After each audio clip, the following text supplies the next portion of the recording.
Très bien, très bien. Donc on va commencer notre cours de physiologie rénale, d'accord. On va commencer par des principes généraux, le fonctionnement du rein, l'anatomie générale du rein, d'accord. Et puis on va rentrer un peu dans les détails de la filtration glomérulaire. Il y a deux principaux chapitres importants dans ce cours, d'accord. La filtration glomérulaire, c'est-à-dire la fonction glomérulaire proprement dite, qui est celle de la filtration, puis le transport tubulaire, qu'on verra en détail lors du 3e ou 4e cours du chapitre. Très bien. Donc, si on veut commencer, il faut savoir que le rein fait partie des organes de mon organisme. Il a comme principale fonction de filtrer le sang. Pourquoi ai-je besoin de ce filtre? Parce que l'organisme, quand il vit, il est en train de réaliser des échanges, il est en train de produire de l'énergie, il est en train de consommer aussi des produits. La consommation de ces produits, elle se fait parce que l'organisme a besoin d'énergie, parce que l'organisme a besoin de matériaux de structure et parce que l'organisme doit produire des molécules qu'il utilise. Il produit des enzymes, il produit des hormones, il produit des matériaux de structure, etc. etc. L'organisme, en produisant de l'énergie et en produisant ces molécules qu'il utilise, il va synthétiser aussi avec des déchets. Et les déchets, ils ne doivent pas se stocker, ils ne doivent pas s'accumuler dans l'organisme terrestre.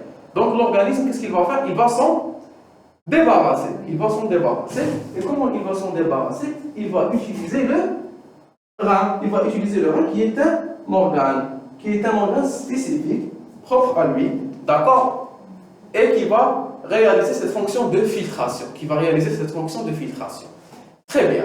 Donc le rein, j'ai deux reins au niveau de mon organisme. Les reins sont très vascularisés. Ils sont caractérisés par leur vascularisation qui est très riche, d'accord. Ces organes sont petits de taille, ils font une dizaine de centimètres à peu près de hauteur. Ils sont situés au niveau du rétropéritoine, d'accord, au niveau lombaire, des deux côtés de la colonne vertébrale. Très bien. Ces reins vont recevoir tout le sang de l'organisme et ils vont le filtrer et ils vont réinjecter dans la circulation du sang qui a été épuré. Donc, il faut savoir, il faut vous mettre en tête que le système sanguin est un système ouvert. Et c'est quoi un système ouvert? Un système ouvert, c'est un système qui est en communication avec le monde extérieur. Et le système sanguin, il fait partie du système endocrine. C'est le système interne.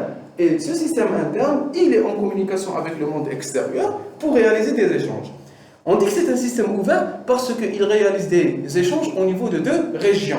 La région pulmonaire et la région rénale. La région pulmonaire, on avait vu cela dans le cours de physiologie respiratoire. On avait dit que les poumons avaient la capacité de réaliser des échanges. Ils avaient la capacité de réaliser des échanges, éliminer le CO2 et introduire de l'oxygène. Ça, très bien.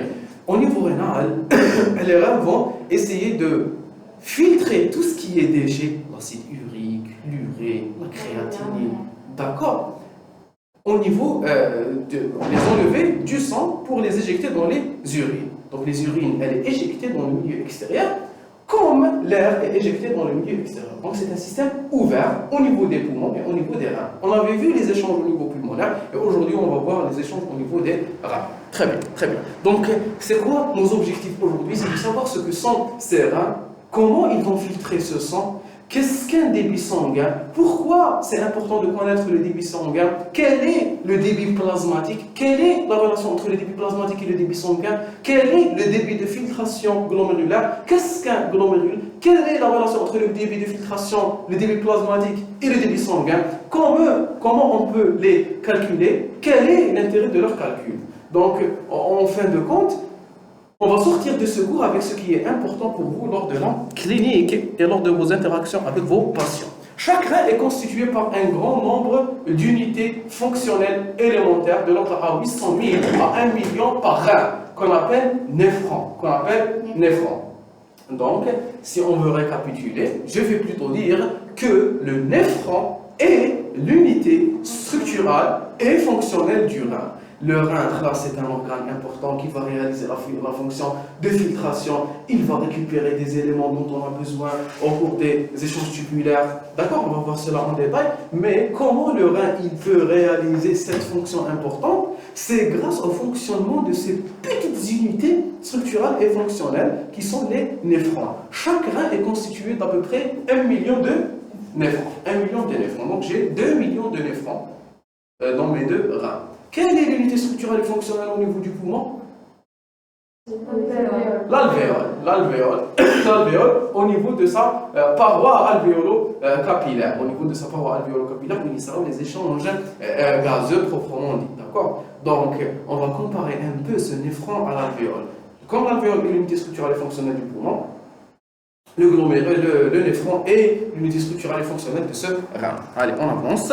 Chaque néphron comporte un glomérule suivi d'un tubule. Le tubule comprend différents segments spécialisés permettant la modification de la composition de l'ultrafiltrat glomérulaire, phénomène de sécrétion, de réabsorption, absorption, et tout ça aboutit à l'urine définitive. Chaque néphron comporte un glomérule suivi d'un tubule. Donc, en fin de compte, la structure de mon néphron, elle est double. Il comprend une partie vasculaire qui contient le sang et il comprend une partie urinaire qui comprendra les urines. Donc, il faut imaginer qu'au niveau du néphron, j'ai deux tuyaux, ou j'ai deux types de tuyaux. Un tuyau qui va comprendre le sang et un tuyau qui va comprendre les urines. Et je ne dois pas mélanger les deux, il doit y avoir une barrière entre les deux.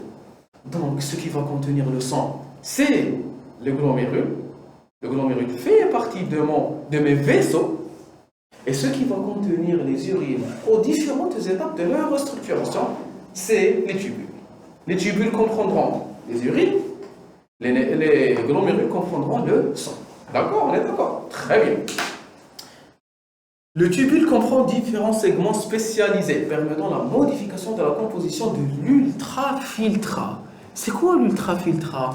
L'ultrafiltrat, ou bien urine primitive, c'est le résultat primaire de la sortie de l'eau du glomérule vers le tubule. La fonction rénale commence à ce niveau, là où il y aura une petite quantité de sang, une petite quantité de liquide, une petite quantité de plasma sanguin qui va sortir du milieu vasculaire vers le milieu urinaire. D'accord? Et on appelle ce phénomène la filtration.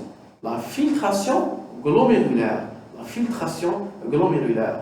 La filtration glomérulaire est l'ensemble des phénomènes qui permettent la sortie du plasma des glomérules, ou du glomérule, vers la capsule de Bowman, ou là vers le début des tubules. Le début des tubules. On appelle ce phénomène filtration glomérulaire et le résultat de cette filtration glomérulaire est l'ultrafiltrat. Comment on l'appelle? Ultrafiltrat. Donc c'est quoi l'ultrafiltrat? C'est ce résultat. C'est l'eau que je retrouve au niveau de la capsule de Bowman, ou là au niveau du début des tubules. D'accord? Très bien, très bien, très bien. Par phénomène de sécrétion et réabsorption aboutissant à l'urine définitive. Cet ultrafiltrat, d'accord, on va dessiner un. Allez, regarde. Donc au niveau de mon rein, au niveau, voici un peu mon glomérule. J'ai une artériole afférente vers le néphron, où j'ai ensuite le glomérule, c'est un réseau de capillaires, et ensuite j'ai l'artériole efférente qui sort de ce glomérule. D'accord? Et il est en communication avec le milieu urinaire. Le milieu urinaire, il commence comme ça. Il commence par ce que j'appelle la capsule de Bowman. D'accord? Donc ça, c'est le milieu vasculaire. Et ici commence le milieu urinaire. Vous êtes d'accord? L'urine, elle commence à se constituer ici, lorsqu'il y aura un passage de l'eau du milieu vasculaire vers le milieu urinaire. Ensuite, elle va cheminer dans le milieu urinaire dans différents compartiments. J'ai le tube contourné proximal, d'accord, puis j'ai l'anse de Henle. L'anse de Henle est constituée de deux parties, une partie descendante, puis une partie ascendante. Puis j'ai le tube contourné distal Et puis j'ai le canal collecteur. J'ai le canal collecteur. Pourquoi je l'appelle canal collecteur? Parce qu'au niveau de ce canal collecteur, il y aura les tubes contournés distaux de plusieurs néphrons qui vont se rencontrer. C'est-à-dire que je vais avoir ce tube contourné distal avec ce tube contourné distal, avec ce tube contourné distal, avec ce tube contourné distal de plusieurs systèmes tubulaires, de plusieurs néphrons. Donc, plusieurs néphrons vont se rencontrer au niveau d'un seul canal collecteur. Je l'ai appelé collecteur parce qu'il y aura la collection des urines de plusieurs néphrons. D'accord? Donc, ici, il y aura des urines qui sont en train de subir un voyage. Au cours de ce voyage, donc la constitution du néphron, la constitution des tubules du néphron, elles ne sont pas faites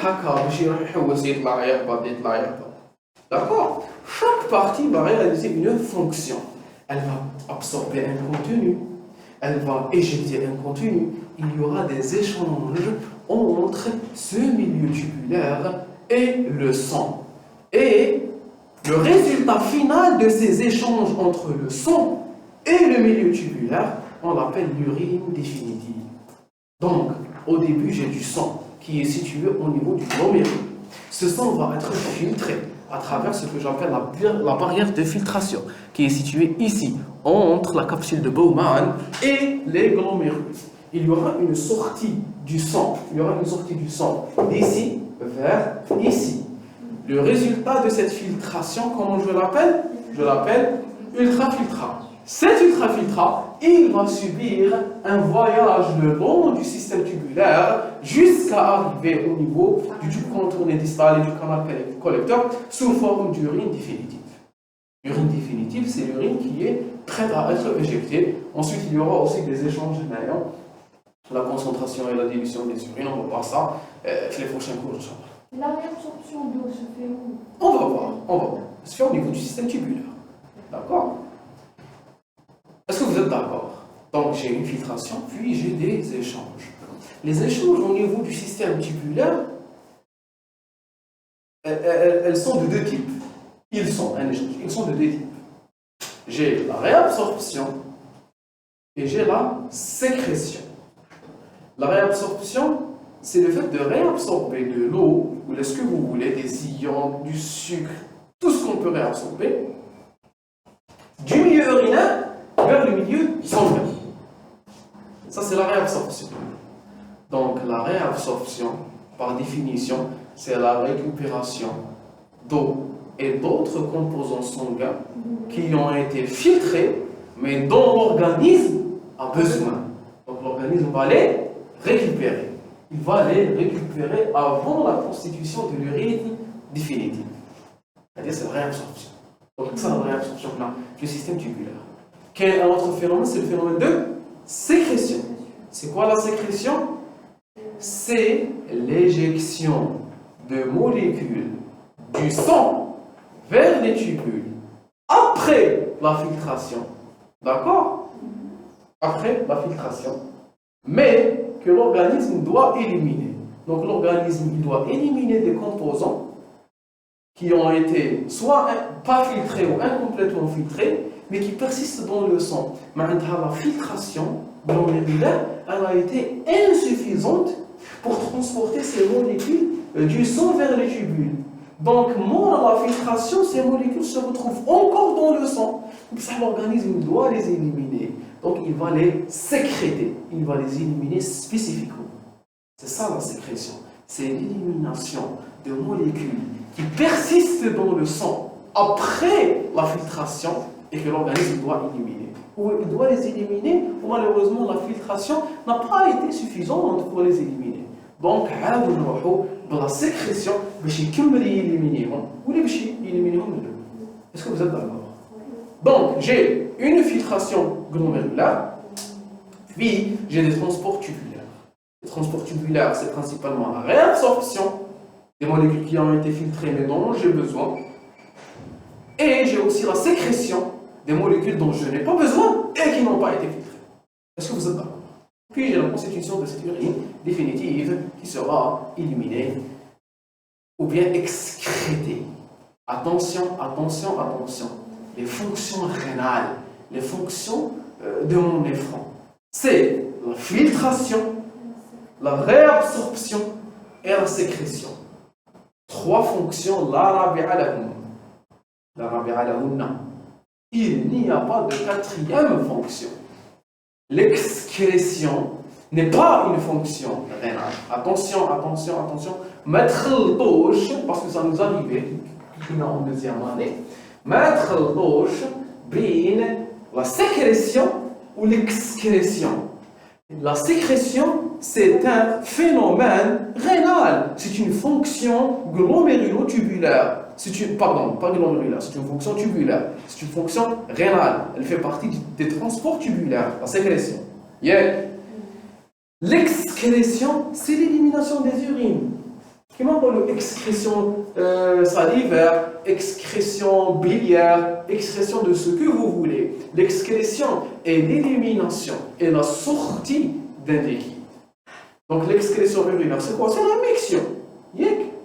L'excrétion urinaire, c'est le phénomène de miction. Mais d'une façon générale, l'excrétion, c'est faire sortir. Excrétion, c'est faire sortir. Sécrétion, non. Sécrétion, c'est un phénomène à travers lequel une cellule transporte une molécule, ou de l'eau, ce que vous voulez, de son cytoplasme de son cytoplasme, entre 2 milieux. Elle va les transporter entre 2 milieux. Qui maintenant, la sécrétion, c'est entre le milieu sanguin et le milieu urinaire. D'accord?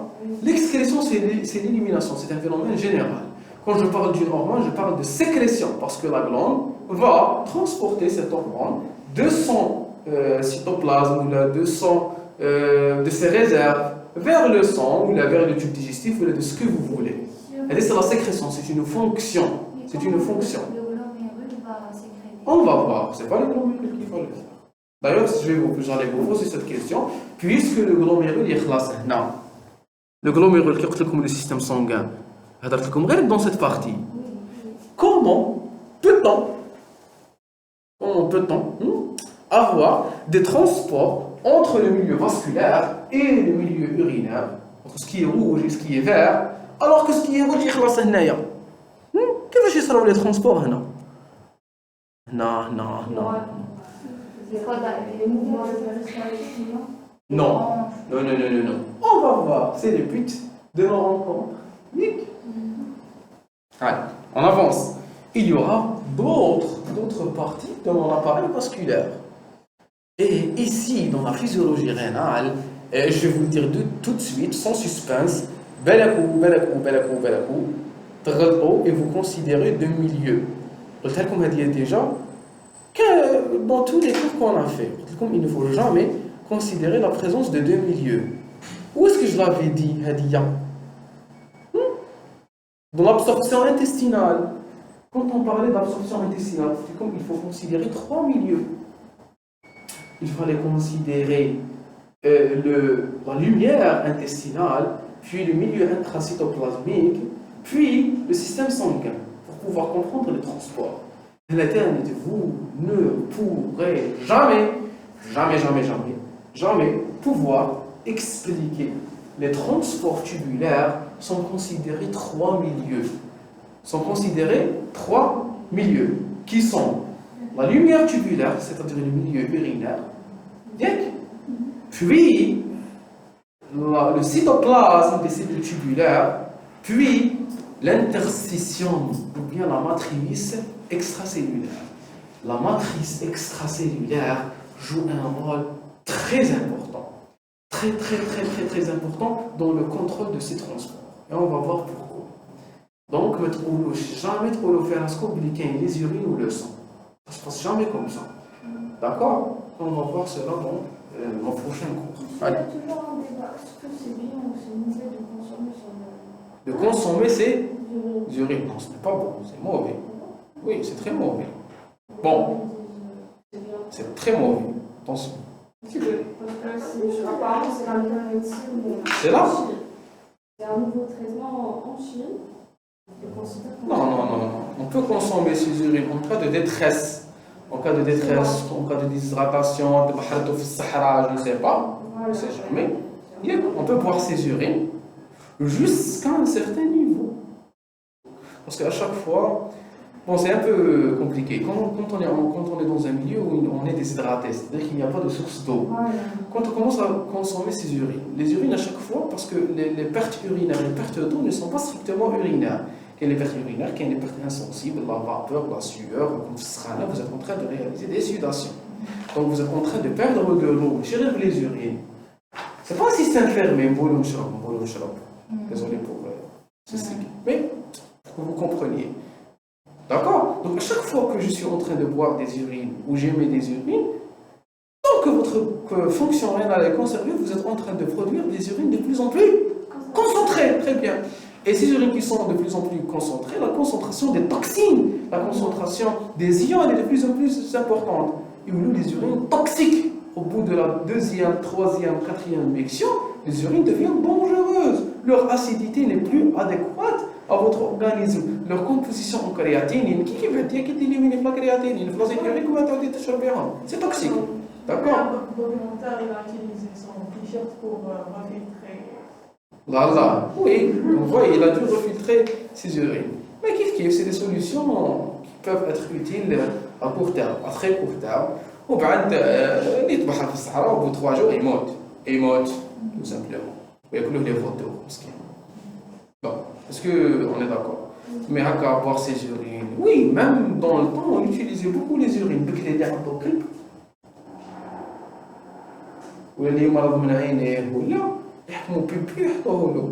Et ça guérissait. Parce que c'est acide. Ça peut, on va voir la composition des urines. C'est aseptique dans les premiers temps, avant l'urine est aseptique, avant qu'elle ne soit éjectée. Elle est très vite, très rapidement, elle est colonisée par des micro-organismes. On ne boit pas ces urines. D'accord? Et après filtration, après. Voilà. Allez, on avance. Quelle est la différence entre le milieu interstitiel ou le milieu interstitiel, c'est lui le milieu extracellulaire. D'accord? Donc, vous allez rencontrer des nominations différentes selon le type de tissu dont vous êtes en train de parler. Parfois, on vous parle de l'âme basale, parfois, on vous parle d'interstitium, parfois, on vous parle de tissu conjonctif avoisinant, parfois, on vous parle de matrice extracellulaire. D'accord?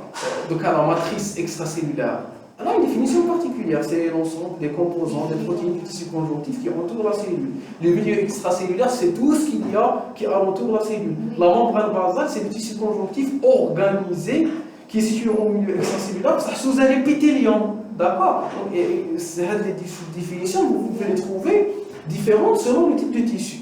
L'essentiel, c'est qu'il y a un donc, matrice extracellulaire ou interstitium, topographiquement, c'est la même chose. D'accord? C'est la même chose. C'est la même chose. On considère qu'on a 3 milieux. Le milieu intra. Le sang, je ne l'ai pas considéré comme milieu à part. Si vous ajoutez le sang, ça deviendra 4. D'accord? Donc avec la lumière urinaire, la lumière tubulaire, puis là, le milieu, le cytoplasme, le milieu intracellulaire, puis la matrice extracellulaire, puis le sang. La matrice extracellulaire ou le sang, d'ailleurs, on les considère un peu comme étant un seul milieu. Parce que leur concentration va être identique. On va voir comment. Oui, votre remarque est très pertinente. Voilà. D'accord? On est d'accord? Allez, on avance. Très bien. Principe de base toujours. Le rein, par ses fonctions exocrines et endocrines. Exocrine, c'est-à-dire qu'il va éjecter du contenu en dehors de l'organisme. C'est quoi la fonction exocrine du rein? Bravo, c'est la production des urines. En plus de la fonction exocrine, il a des fonctions endocrines.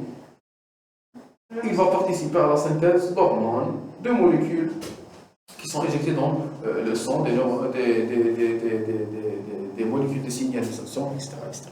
Il joue un rôle fondamental dans l'homéostasie du milieu intérieur. Ça veut dire quoi, homéostasie?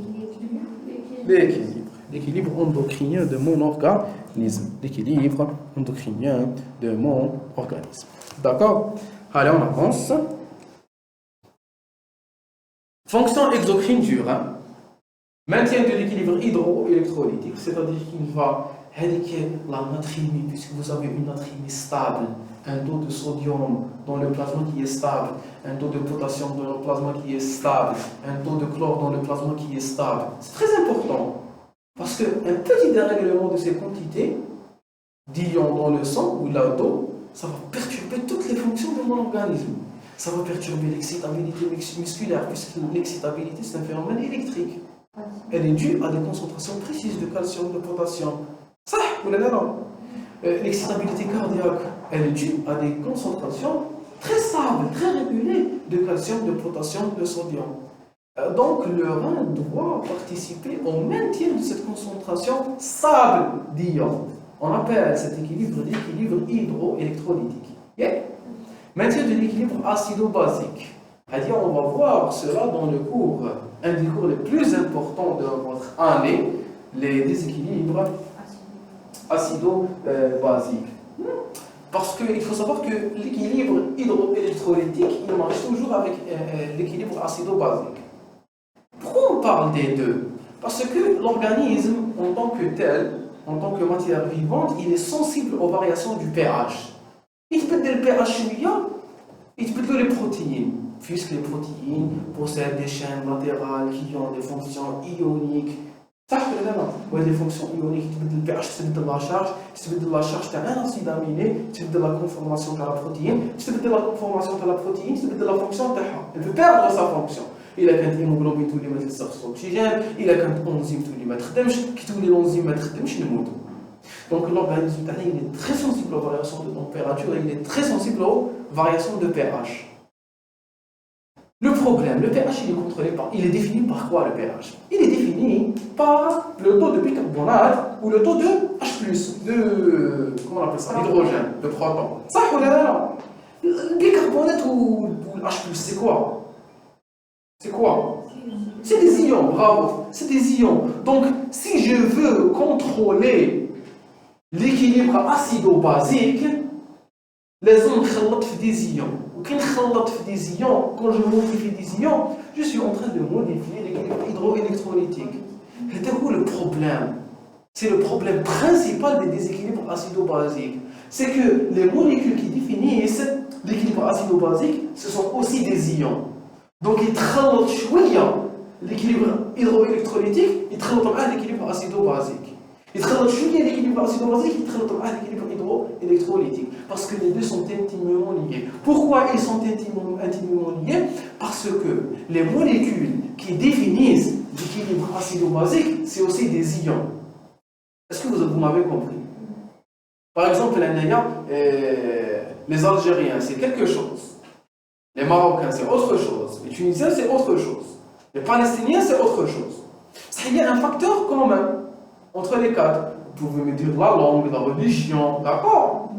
Donc, si on prend un critère, ils sont différents. Mais selon d'autres critères, ils sont unis.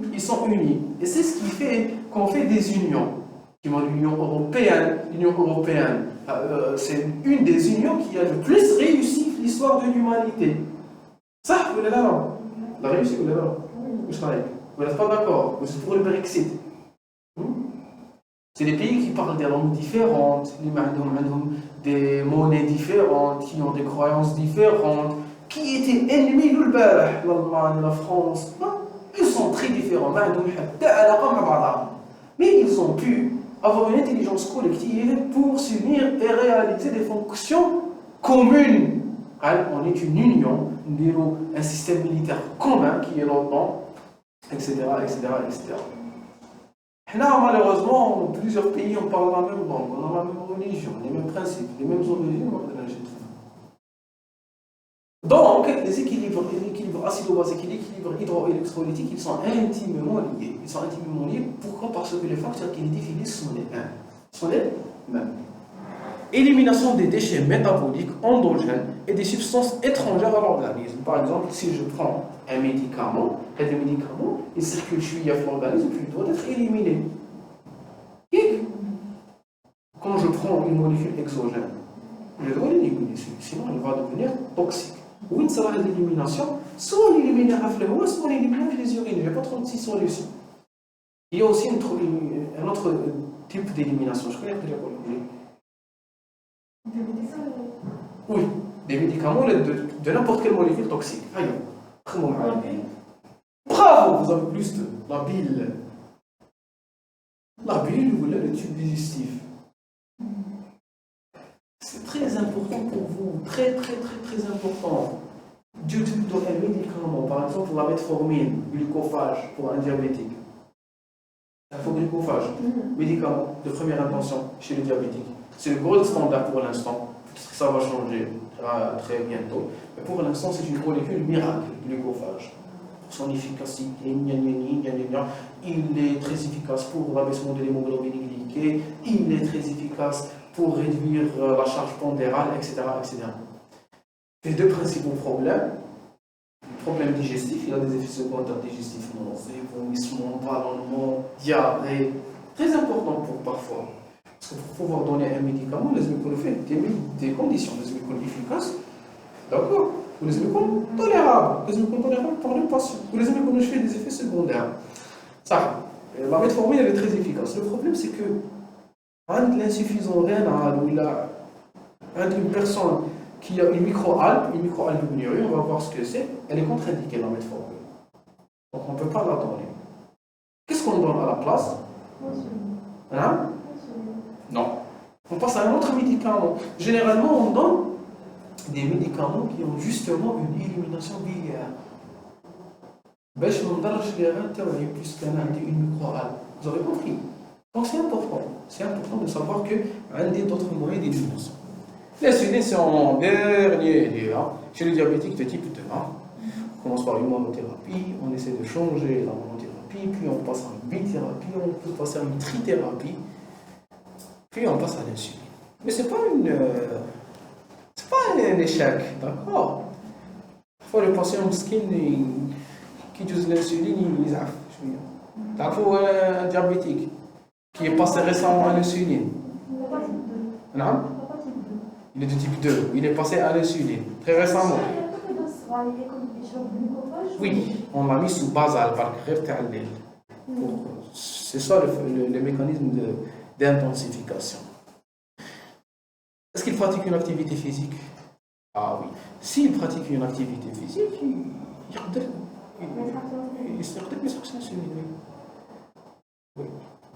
C'est à discuter avec son médecin. On ne dit jamais à un patient que c'est une insuline et une score. On s'en fait très attention à ça. D'accord. Mais l'éducation thérapeutique du patient diabétique, c'est la principale voie de son traitement. Il doit lire, il doit s'informer. Aïe. Très bien. Fonction endocrine, c'est tout ce que je synthétise et j'éjecte, j'élimine dans le sang. Production de la rénine, vitamine D, érythropoïétine, kinine, endothéline, prostaglandine. La rénine, elle fait partie du système rénine, angiotensine, aldostérone qu'on va voir en détail. C'est que la rénine, sa principale fonction, c'est de transformer l'angiotensine en gène hépatique. Un des deux fois, il va produire une protéine qui s'appelle l'angiotensinogène. Dire la rénine, elle va la transformer en angiotensine 1 ou la angiotensine 1. Puis l'angiotensine 1, elle sera transformée par une autre enzyme, l'enzyme de conversion, en angiotensine 2. Puis l'angiotensine 2 va réaliser ses fonctions. On va voir ça en tête. Activation de la vitamine D. Quelle activation de la vitamine D? Vous connaissez non? Oui, n'importe qui d'entre vous. L'hydroxylation au niveau de position 1, qu'on avait vu dans le cours des vitamines D. Fonction. Oui, bravo. Hépatique microsomale et rénale mitochondriale. Merci pour le détail. Très bien. Production de l'érythropoïétine. L'érythropoïétine est aussi une hormone qui est impliquée, l'érythropoïèse, la synthèse des globules rouges. L'insuffisance rénale chronique peut donner une anémie. Bravo, peut donner une anémie parce que la synthèse de l'érythropoïétine t'empasse. Puis t'empasse la synthèse de l'érythropoïétine, t'empasse la synthèse des globules rouges. L'érythropoïétine, ça vous dit rien?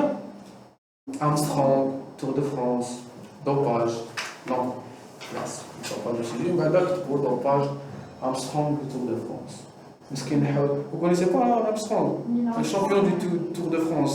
C'était les Tours de France, parce qu'il se dopait à l'érythropoïétine. مسكين هو عنده une institution anti-dopage. هو dopé. Voilà. L'être humain, il trahit ses valeurs, il trahit ses convictions. Ça fait partie de nous. Il ne faut jamais aller juger un être humain. On ne juge jamais les personnes. Qu'est-ce qu'on juge? Qu'est-ce qu'on a le droit de juger? Bravo! Les actes. Vous avez plus de. On juge les actes. Ce n'est pas bien de mentir, ce n'est pas bien de voler, ce n'est pas bien d'avoir des rancunes. Cette personne est mauvaise. Ça n'existe pas. C'est pas à nous de classer les gens. La personne. Non, on ne dit jamais d'une personne qu'elle est mauvaise. Ça n'existe pas une mauvaise personne. Si elle existe, ce n'est pas à nous de dire cela. D'accord? Vous n'êtes pas d'accord avec moi? Moi, je fonctionne comme ça et je crois que c'est ce qu'il y a de mieux à faire. Parce que comme on classe les gens, il y en a un registre. Bon, Ada, il est bien. Ada, non, il est mauvais. Il est bien, il est mauvais. On parlera de ça un jour. Production de la kéline, d'accord, qui fait partie du système kéline, kéninogène, qu'on avait vu. Oui, Haya, Chabren. En immunologie, quand on parlait du système vasodilatateur, des systèmes vasodilatateurs, quand on avait vu le cours sur l'inflammation. L'endothéline qui est un puissant vasoconstricteur, endothéline, c'est une hormone vasoconstrictrice, elle diminue le calibre des vaisseaux. Production de prostaglandines, PGE2 et PGI2. Les deux prostaglandines, elles sont vasodilatatrices. Parce que les prostaglandines, c'est un système hormonal qui peut être synthétisé par n'importe quel organe. Beaucoup d'organes peuvent les synthétiser. Ça, on les avait vu l'inflammation, la synthèse des prostaglandines par l'acide arachidonique. Très bien.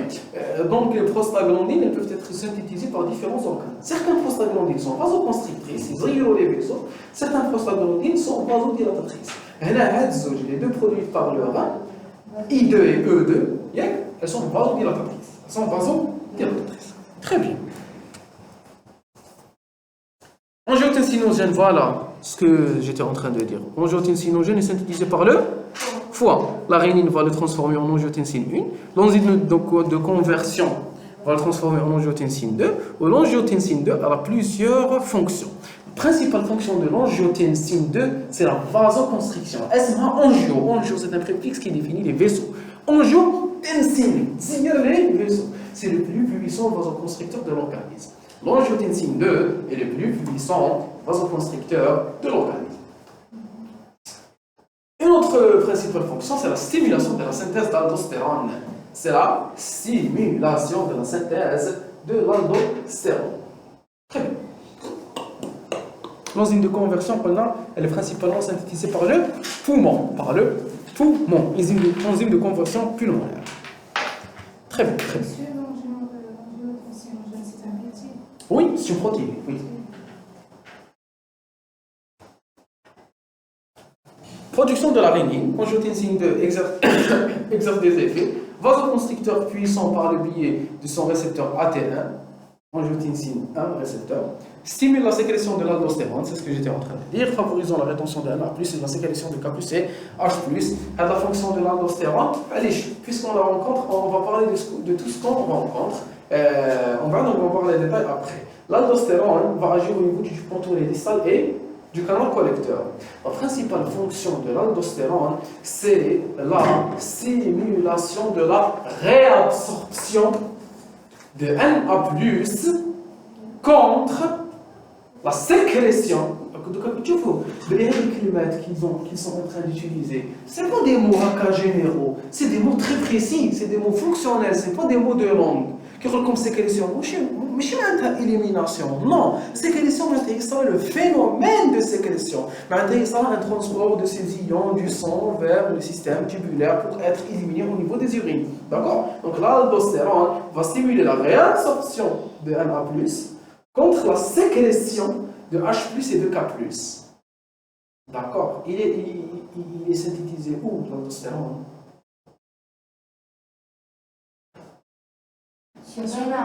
Très bien, au niveau de la glande cortico-surrénal. Cortico-surrénal. J'ai la médulo-surrénale qui synthétise les catécholamines, ou j'ai la cortico-surrénale. La cortico-surrénale est constituée de 3 couches. La plus intérieure, c'est parce que vous savez l'ordre. Celle qui est la plus proche de la médula, c'est quoi? Des zones iso le basal.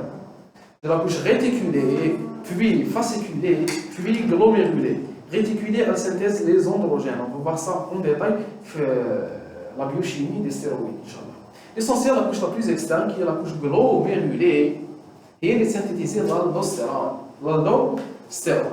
L'aldostérone, il va stimuler la réabsorption de N+ contre la sécrétion de H+ et de K+.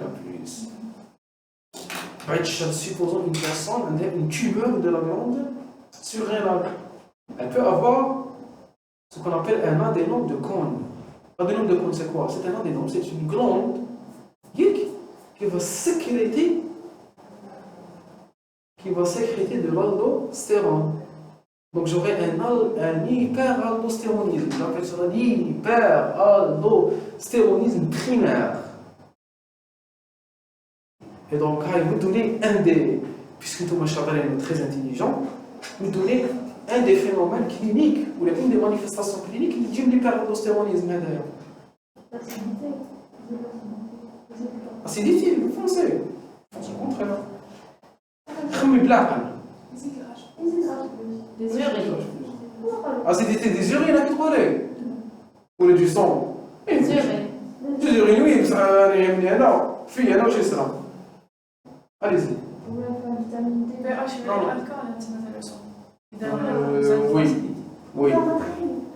Oui. Hypocalémie. Très bien.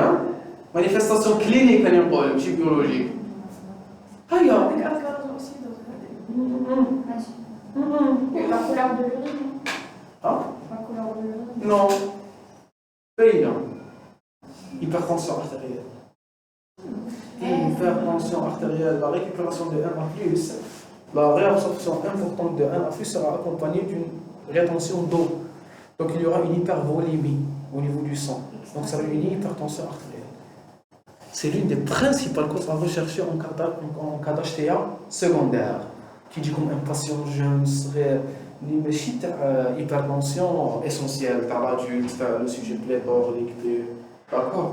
Si c'est des HTA, chez les sujets jeunes, des HTA résistants au traitement anti-hypertenseur, il faut toujours rechercher une HTA qu'on appelle secondaire. Hop, on fait de l'échographie rénale pour rechercher cette, même un scanner, un neuroscan, pour rechercher cette adhésion.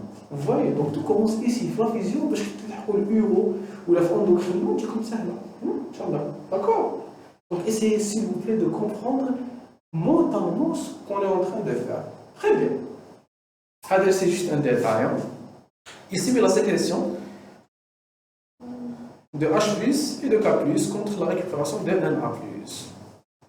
Stimulus de la sécrétion de la rénine. Maintenant, quels sont les phénomènes qui stimulent la sécrétion et la production de la rénine? Hypovolémie ou baisse de la pression artérielle. Parce que l'aldostérone, le but est dans la tension. Donc, le cancer a une hypovolémie. Où je m'appelle hypovolémie? Hypovolémie, c'est la quantité d'eau dans les vaisseaux. Hypovolémie, c'est le volume. Et hypovolémie. Hypovolémie. Très bien. Ou la hypotension. Baisse de la pression artérielle, c'est l'hypotension artérielle. D'accord? C'est l'hypotension artérielle. Le cancer a une hypotension artérielle, ou le cancer a une hypovolémie. Il y aura une stimulation de la synthèse de rénine. علاش تستيمولا la rénine? باش la rénine تروح elle va transformer l'angiotensinogène en angiotensine 1, puis il sera produit en angiotensine 2, et il en angiotensine 2. L'angiotensine 2, elle va réaliser des vasoconstrictions pour combattre cette hypovolémie. Rétablir la tension, ou le je me déshydrate, ou la tension de l'organisme, il va stimuler les vaisseaux et il y a les vaisseaux, vous n'êtes pas assez efficace pour faire circuler le sang. D'accord? Donc, je vais réaliser des vasoconstrictions pour combattre cette hypovolémie. طبيب لو كان واحد تجرح وبدا يسيل الدم une hémorragie قبل ما نلحق لي تشوك hémorragique واش يصرى كيبدا يسيل الدم من l'organisme تاعي. L'organisme il va répondre par quoi? Par des vasoconstrictions. علاش des vasoconstrictions? Parce que قد ما يفرغ الدم من l'organisme تاعي, les vaisseaux vont devenir trop gros pour le contenir. واش ما كاينش لا بريسيون. نتوما كي ما تكونش كاينه العين وتحبوا تارازيو بالتويو, عندكم تويو ياك تفتحوه تلقاو بلي العين تصيح غير هكا, معناتها ما كاش لا بريسيون. كي تحبوا تزيدوا لا بريسيون واش ديروا؟ تزيروا التويو باش ترشوا صح ولا لا؟ علاش كتزيروا الفيو؟ علاش تزيروا الفيسو؟ علاش تزيروا التويو باش تزيدوا لا بريسيون. وعلاش راكم تزيدوا في لا بريسيون؟ pour faire circuler plus rapidement et plus efficacement l'eau. C'est la même chose pour mon organisme. Qui tombe sur la quantité d'eau au cours d'une hémorragie, l'organisme peut dérouler des vasoconstrictions pour تحرك الدم مليح. Donc l'organisme va répondre à une hypovolémie ou une hypotension par une vasoconstriction. Le but de la vasoconstriction, c'est quoi? C'est de faire mieux circuler le sang de les vaisseaux. Attention s'il vous plaît, ما تخلطوليش بين pression ou débit. ياك ما تخلطوش بين pression ou débit. Parce qu'on va voir par la suite les mécanismes de régulation. Le système nerveux sympathique, le système nerveux sympathique fait comme il stimule la sécrétion de l'inuline ou la ilinine. Il stimule. Le système sympathique, c'est un système cardiotonique, cardio-accélérateur. Il donne la tension artérielle, il zide la fonction cardiaque. D'accord? Donc, il va stimuler la rénine, il va stimuler la synthèse de l'angiotensine 2 et de l'aldostérone. Ici, il y a un point derrière. L'hypovolémie ou la pression artérielle. Il y aura une stimulation de la rénine, parce que ça a une vasoconstriction. Mais pas seulement l'angiotensine 2, elle va stimuler la synthèse de l'aldostérone. Ou l'aldostérone, je vais vous dire, il va tu contournes les stades comme un collecteur, il va stimuler la réabsorption de l'A+. La réabsorption de l'A+, sera accompagnée de réabsorption d'eau. Donc, il y a la volémie. Donc, il y a deux buts. La rénine. Elle va augmenter la pression directement à travers l'angiotensine 2 par des vasoconstrictions. Et elle va aussi stimuler la synthèse de l'aldostérone. Où l'aldostérone va récupérer l'eau. Donc, il y a la volémie. Ou qui est la volémie, c'est la pression artérielle. D'accord? Donc, c'est un système qui marche à travers l'augmentation de la pression artérielle par des vasoconstrictions, mais aussi on stimule la synthèse de l'aldostérone, où l'aldostérone va stimuler la récupération d'eau. Récupération d'eau veut dire récupérer la volémie. La récupération de la volémie va réaugmenter la pression artérielle et permettre une volémie efficace, capable de faire arriver le sang au tissu. Est-ce que vous avez compris? Sûr! Parlez-vous non, Photo, monsieur, tout le monde. Ça va? جيد. Allez. Stimuler la sécrétion de la rénine. C'est bon. Système nerveux sympathique. Diminution de la concentration en NaCl au niveau de la macula dans le sang. On va parler de le point plus tard. Qui نحكوا la macula dans ça. فكروني نقولوا لي علاش la diminution de concentration de NaCl au niveau de la macula dans ça va stimuler la rénine. D'accord? On va voir pourquoi tout à l'heure quand on verra ce que c'est que la macula dans ça et son rôle. Très bien.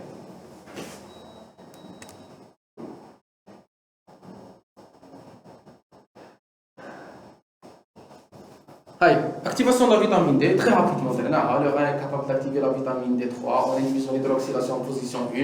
D'accord? Sous l'action de la 1-alpha-hydroxylase au niveau du tube contourné proximal. C'est un petit détail, les microsomes, oui, ça fait le tube contourné, pardon, les mitochondries, ça fait le tube contourné proximal. Effet physiologique, augmentation de l'absorption de CA2+, au niveau intestinal, réabsorption de CA2+, et de phosphore au niveau rénal, augmentation de la minéralisation osseuse, d'accord? Augmentation de l'absorption intestinale de phosphate. Les effets que nous faisons dans la vitamine D, on passe rapidement. Non.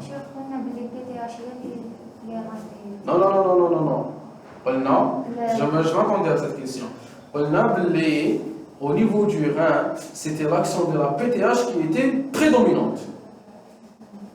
Donc, comme vous gardez en tête, le métabolisme phosphocalcique il est régulé de la même façon au niveau intestinal par la vitamine D qui stimule l'absorption de calcium et de phosphore. Au niveau rénal, ils seront régulés de façon contraire, c'est-à-dire stimulation de la réabsorption de calcium et inhibition de la réabsorption de phosphore par la PTH. Comme je dois dire. On parle que la vitamine D avait une action rénale sur le phosphore. La vitamine D elle stimule la réabsorption de calcium ou la réabsorption de phosphore. Mais l'action de la vitamine D sur le phosphore rénal elle est minime par rapport à l'action de la PTH. C'est bien qu'on garde en tête que les fluorines sera une sécrétion car le phosphore ne sera une réabsorption. La vitamine D elle stimule la réabsorption de phosphore au niveau rénal. Cette action elle existe. Mais elle est dominée par l'action de la PTH. Où la PTH elle inhibe cette réabsorption au niveau rénal. D'accord? Quels les deux? Ça est beaucoup plus importante que l'autre. Donc le calcium, les deux, réabsorption, oui. Soit la PTH ou la vitamine D. Parce que comme la PTH, le but c'est quoi? C'est d'augmenter la calcémie. Donc elle va favoriser tous les phénomènes qui augmentent la calcémie. Alors que la vitamine D, le but c'est la minéralisation osseuse. Donc le but c'est de favoriser tous les mécanismes qui augmentent la minéralisation osseuse et inhiber tous les phénomènes qui diminuent la minéralisation osseuse. C'est-à-dire une régulation paradoxale des deux. Faire comme la PTH, elle stimule la vitamine D ou là. Est-ce que la PTH stimule la vitamine D? Oui. Peut-être qu'on vous les met à gauche. Essayez de comprendre, mais il y a des deux phrases les plus grandes. La PTH, c'est quoi son but? C'est augmenter la calcémie. Augmenter la calcémie. Donc, la vitamine D, est-ce qu'il augmente la calcémie? Oui, parce qu'il augmente l'absorption intestinale, il augmente la réabsorption rénale. Donc il favorise l'augmentation de la calcémie. Est-ce que la PTH stimule la vitamine D ou la TNBH? Stimule, tout simplement. La vitamine D stimule la PTH ou la TNBH? Parce que la vitamine D le calcium flosse. ولا بي تي اش ماذا بها تطلع الكالسيوم في الدم ماشي في الفلوس. دونك لا بي تي اش واش دير الكالسيوم اللي كاين في الفلوس تنحيه من الفلوس. لا بي تي اش ديمينيراليز الفلوس. لا بي تي اش ديمينيراليز الفلوس. تجي ليها لا فيتامين دي تقول لها في يدك ما تمشيش الفلوس. Je ne vais pas te laisser déminéraliser l'os, donc je vais t'inhiber. D'accord? Très bien. Donc تبدي نقتل روحي انا. Bon, fonction endocrine du rein, toujours, production de l'érythropoïétine, intervient dans l'érythropoïèse, elle stimule la production des globules rouges par la moelle osseuse, on l'a dit. Sachant que... Ah, oui. Très bien. Donc la production de la kinine, c'est différent. Je dirais. Non, sachant que la production EPO est stimulée. l'érythropoïétine stimulée par l'époxy. Est-ce que j'aime bien ça? Oui, oui, c'est intéressant. L'époxy, c'est quoi? L'époxy, c'est la diminution de l'oxygène. C'est la diminution de l'oxygénation des tissus, l'époxy. Hypoxémie, c'est la diminution de l'oxygène dans le sang. Époxy, c'est l'époxy tissulaire, c'est la diminution de l'oxygène qui arrive au tissu. Donc l'hypoxie, qui est l'oxygène des tissus, elle va stimuler l'érythropoïétine. Voilà, je stimule l'érythropoïétine pour augmenter le taux de globules rouges, pour qu'il y ait un transport plus important de l'oxygène. D'accord? Qui connaît des agents, vous pouvez les mentionner, on les discute ensemble. Allez. On avance. On n'est pas sorti du sujet de l'eau. Pas une fois. Oui, je vais le في la fac.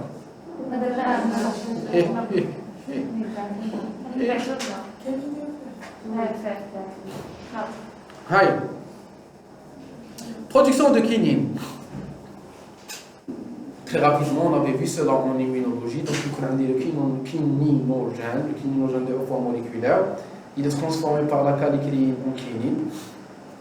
La kallikréine, elle est synthétisée par le rein. C'est le contourné distal. L'essentiel, j'ai synthétisé les kinines théoriques. C'est quoi le rôle des kinines? Elles sont vasodilatatrices, on l'avait dit, c'est pour cela qu'elles étaient synthétisées au cours de l'inflammation. Augmentation du débit sanguin. Donc, chez Dolib, elles augmentent le débit sanguin. Le débit sanguin, on va le définir plus tard. Diminution des résistances puisqu'elle augmente le débit, elle va diminuer la résistance pour pouvoir l'augmenter. Pas de modification sur la filtration glomérulaire. On va voir pourquoi.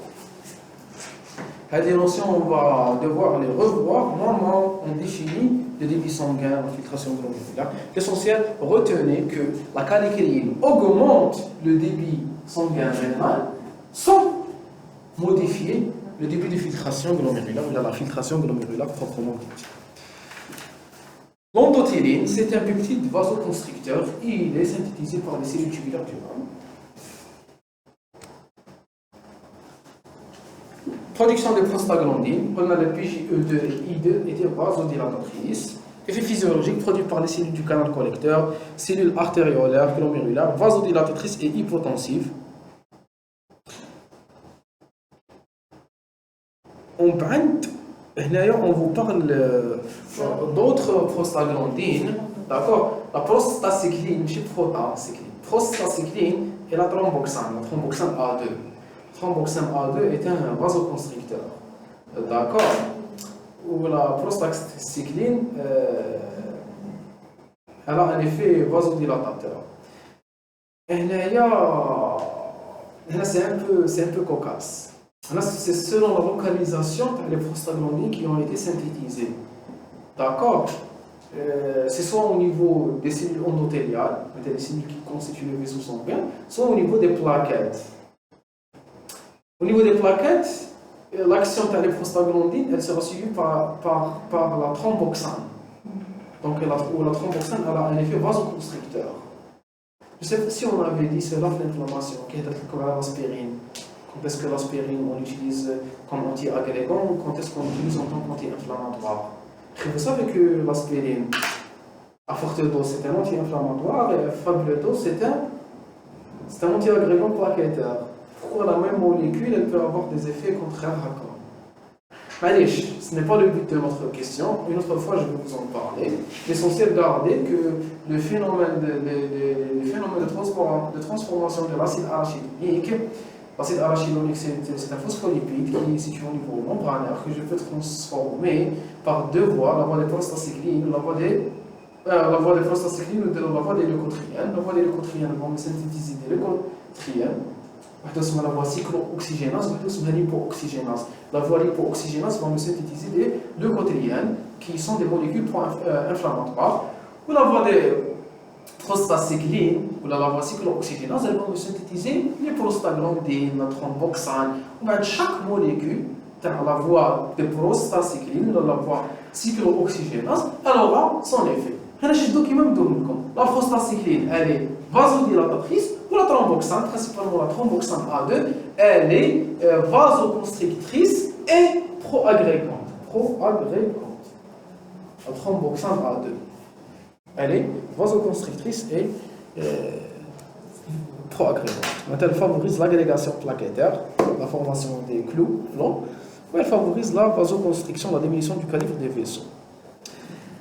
Facteur de croissance des cellules tubulaires représentés par l'IGF-1, EPGF. Les facteurs de croissance, ce sont des molécules qui favorisent la division, la multiplication, la prolifération cellulaire pour le maintien car la trophicité du rein. Pourquoi? Pour le renouvellement qui les cellules rénales, elles doivent être renouvelées. Donc, il va favoriser son endorégénération en produisant des facteurs de croissance qui vont favoriser la multiplication de ces cellules pour renouveler les cellules mortes. La BIHA, l'insuffisance rénale aiguë, la nécrose tubulaire. Par exemple, une insuffisance rénale aiguë, l'insuffisance rénale, quand le sang le rein, il s'ischémie. Qui تنقص la quantité de l'oxygène qui تلحق le rein, il va se nécroser. Il nécroser une partie des cellules. Donc quand il y a un rétablissement de la vascularisation très rapidement, les cellules vont se régénérer. La nécrose tubulaire qui induit une insuffisance rénale organique, elle est dans la majorité des cas récupérée. Elle est récupérée. Voilà, je pense que le rein peut récupérer les cellules terrestres. D'accord? Par exemple, il y a des médicaments qui favorisent l'insuffisance rénale, qui sont toxiques pour le rein. Qui m'a je ne sais pas. حوسه. Monsieur, est-ce Non. que c'est possible d'injecter les facteurs de croissance? Oui. Ça, c'est très Dans certaines situations, on peut les injecter.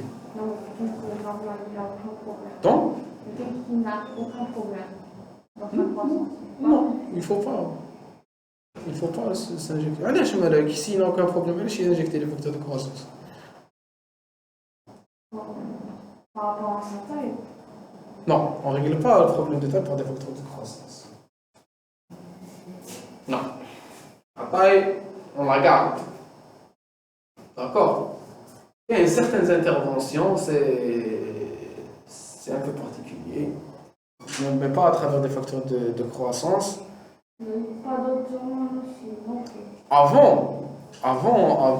d'atteindre la maturité osseuse. D'accord. C'est surtout les pathologies où il y a des pubertés précoces. Au cours des pubertés précoces, je peux agir pour retarder la puberté. Pourquoi? Parce que les oestrogènes, en cas de puberté précoce, le taux d'oestrogène il explose avant date attendue. D'accord? Où les oestrogènes ils favorisent ce qu'on appelle l'ossification ou la solidification des articulations et des os. Donc, ce qui est notre comme c'est vraiment la puberté, mais je donne les oestrogènes. Les oestrogènes bloquent la croissance. Il y a un mot qui m'a là où يقولوا له خلاص يبس كيما راك ويعمروه بالكالسيوم. يقولوا له احبس ما تزيدش طوال. حنا واش نديرو لهاد لي في الشيء كي on a peur qu'il y ait la puberté précoce, je dirais on bloque la puberté. On réduit la puberté de ça, la fille on gagne un peu, quelques centimètres. C'est selon le besoin, parce qu'il faut savoir qu'on dit la taille théorique, on dit la taille attendue. La taille attendue, du coup, la taille des parents. Il y a quelqu'un qui peut faire ça, il peut faire ça,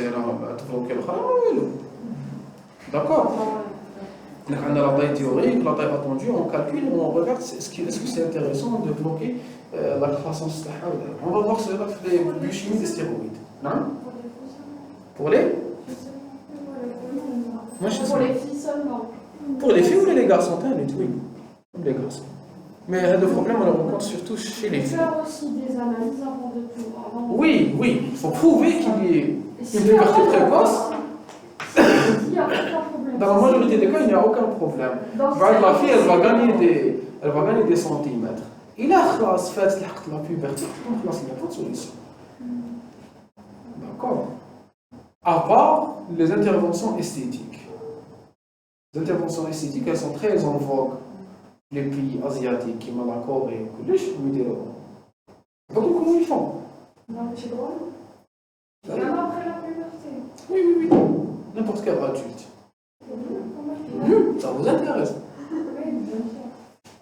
يحكموا هذيك المخلوقه يكسروا لها رجليها باق ويبعدوهم ويخليو راسي يعاود ينوض. تبقى واحد 6 mois ولا وهي مكسره. Une intervention chirurgicale, c'est très simple. Ils يحكموا les os de la jambe ولا les fémurs. Non.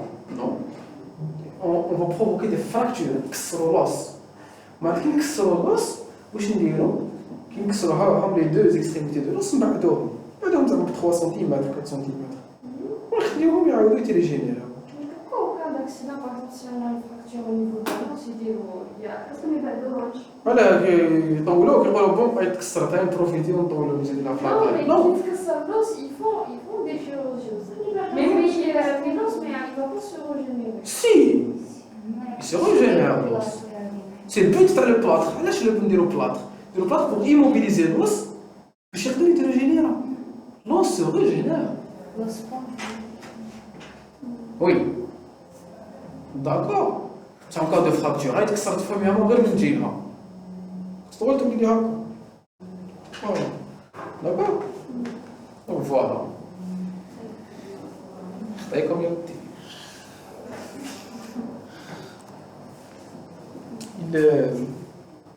il n'y a pas mieux que d'être heureux dans sa comme on est.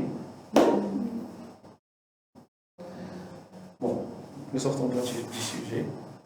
Vous voyez, j'ai droit à plus 5 parce qu'aujourd'hui je me suis contrôlé.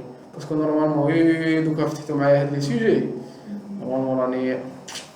Allez, filtration glomérulaire, réabsorption, sécrétion. Voilà. هادو les fonctions rénales. Vous voyez, ما كاش excrétion ولا personne. Il existe 3 fonctions rénales. 3 fonctions rénales. La filtration au niveau du glomérule, puis la réabsorption et la sécrétion au niveau des tubes. D'accord? 3 fonctions. Là, on verra la rumina. On avance, on avance. Je ne sais même pas d'un cours. Oui. La réabsorption, passage d'une substance de la selles turbulaires vers le sang. Oui, vers le sang. Le résultat final, c'est vers le sang. D'accord? On va voir. La réabsorption. Cette phrase, elle est fausse. Allez, on avance, on avance. C'est parce qu'on a parlé de toute la physiologie rénale. Un seul. Haya, s'il vous plaît. Le néphron, unité fonctionnelle du rein, composé de segments spécialisés, le glomérule, puis les tubules. Au problème, les tubules ils sont organisés, ils sont répartis en plusieurs séquences, plusieurs parties. Tu contournes proximal, once de ND, tu contournes distal et canal collecteur. Merci. D'accord, très bien. Kamel, on en a parlé. Le schéma, on l'a décidé. On sait ce contenu. D'accord. Donc, l'once de ND, ils l'ont détaillé. D'accord, la partie descendante fine, la partie ascendante fine, ben je récupère la partie large. Donc, au niveau de l'once de ND, les tubules, il sera le diamètre. Il y a un affinement, une réduction du diamètre. On parle de portion large et de portion fine. Large, c'est la largeur ou c'est le diamètre normal des tubules. Il y aura un émincissement. Il y a d'accord.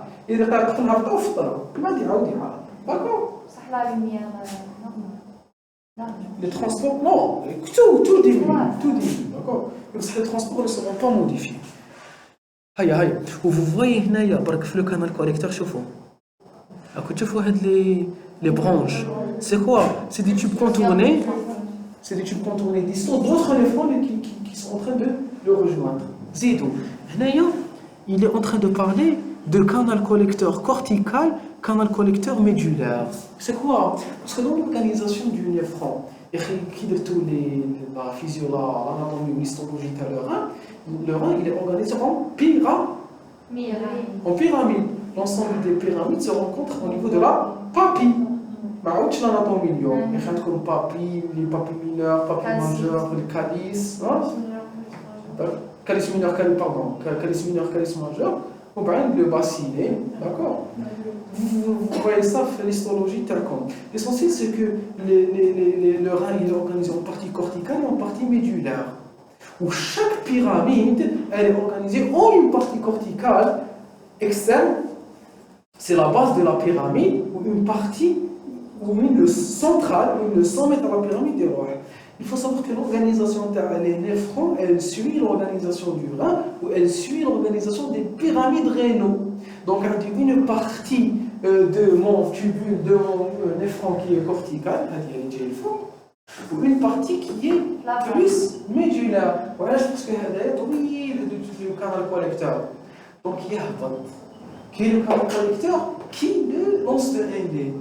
Le canal collecteur, il est long. Et puisqu'il est long, il a la capacité de suivre la longueur de la pyramide. Elle a fait une partie corticale, une partie médulaire, orientée vers le centre. Et c'est très important. On va voir pourquoi l'acidification, la concentration d'émission des urines. Il faut garder en tête que l'once de ND et le tube contourné distal sont très longs et donc ils vont pouvoir cheminer de la partie corticale vers la partie centrale. Et donc, ils vont pouvoir suivre différentes parties telles le rein. Vous voyez, les différentes parties de la pyramide rénale, elles ont des caractéristiques. Une des caractéristiques principales, c'est qu'il y a un gradient de concentration cortico-médulaire de l'interstitium. L'interstitium, le tissu interstitiel, fait une concentration, fait des ions, fait le nom des ions, ça, puisqu'il fait partie du milieu interne. Le milieu interne, tout ce qui est en blanc, il y aura une variation de la concentration des ions différés. Bien le cortex ou bien le médulla. Où la différence de concentration, elle va contrôler le transport entre les deux. C'est ce qu'on va voir les prochaines cours. D'accord? Donc chaque pyramide a un seul canal collecteur. Non, plusieurs. Allez, on avance, on avance, on avance. هيا شحال مازال نمتيقوا هكا شي بزاف c'est la moitié de ce qu'on a fait. Allez, on avance. L'appareil juxtaglomérulaire. On a parté. L'appareil juxtaglomérulaire, dispositif intervenant dans l'autorégulation rénale, dont on va parler tout à l'heure, les moyens de régulation. J'ai l'autorégulation, la régulation intrinsèque et la régulation extrinsèque. C'est un triangle délimité par l'artère afférente, merci. L'artère efférente plus une part du tube contourné distal du même néphron. D'autre part, il comporte 4 éléments. Je vous dis de quoi il est composé, l'appareil juxtaglomérulaire. Donc, Hadia, c'est un peu une coupe. C'est une coupe au niveau de mon néphron, chérie le glomérule. Au niveau de mon néphron. حكمت le glomérule قاعد نطلع عليه pardon حكمت le néphron تاعي قاعد نطلع عليه من الفوق. D'accord. Et ici, j'ai tout ce que je suis en train de colorier en bleu, c'est le contenu urinaire. Donc ici, c'est la capsule de Bowman. معناتها هنا يتلاقاو les urines مع le sang. ويروحوا هنايا مور ما يروحوا il y aura une organisation tu contourner proximal 11 de L hop يعاودوا يهبطوا ما عاد يطلعوا خي يهبطوا في 11 de L ما عاد يعاودوا يطلعوا في le tube contourné distal. Donc هنايا il y a aussi des urines مور ما يهبطوا يعاودوا يطلعوا. Donc هذيك l'organisation اللي قطعت الغلومير قطعت le néphron نشوف فيه من الفوق. Vous comprenez? Très bien. درت هنا une coupe هكا هكا قيس ما نقدر نشوف كلش هكا. داكور.